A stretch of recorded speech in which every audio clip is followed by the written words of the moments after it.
Hello et bonjour à tous. Aujourd'hui, nous nous retrouvons pour la présentation du 10e arcane majeur du tarot de Marseille, la roue de fortune. Alors la roue de fortune,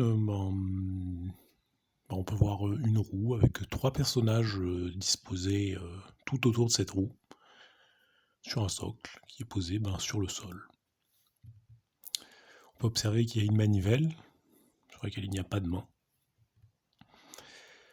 Alors la roue de fortune, elle vient nous parler de tout ce qui est cyclique. Donc ça peut être des habitudes, des schémas, de tout ce qui est lié au karma, euh, des lois aussi cycliques comme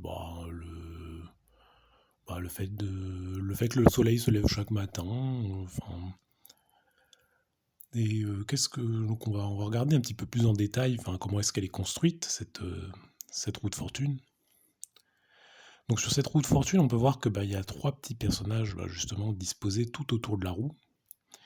Et on a l'idée que la position de chacun de ces personnages va bouger en fonction de la manière dont la roue tourne. Là pour l'instant celui-ci descend, celui-ci monte, celui-ci est au sommet, mais quand la roue va bouger, tout ça va changer. La roue de fortune, elle nous questionne un peu sur l'idée du changement, tout simplement, des choses qui surviennent dans la vie, sur le changement, mais dans le fait que ça reste tout de même un changement cyclique. Une journée sera toujours 24 heures, donc c'est...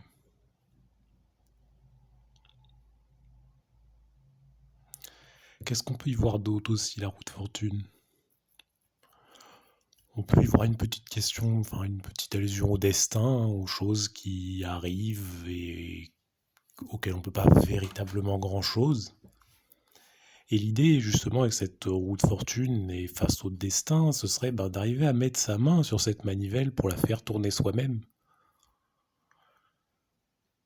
pour faire avancer sa vie, justement.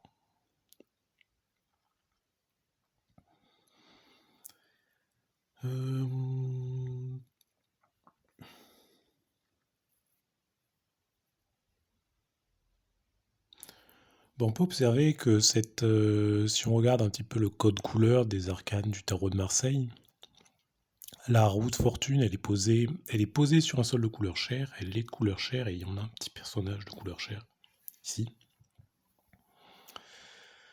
Alors on peut y voir le fait que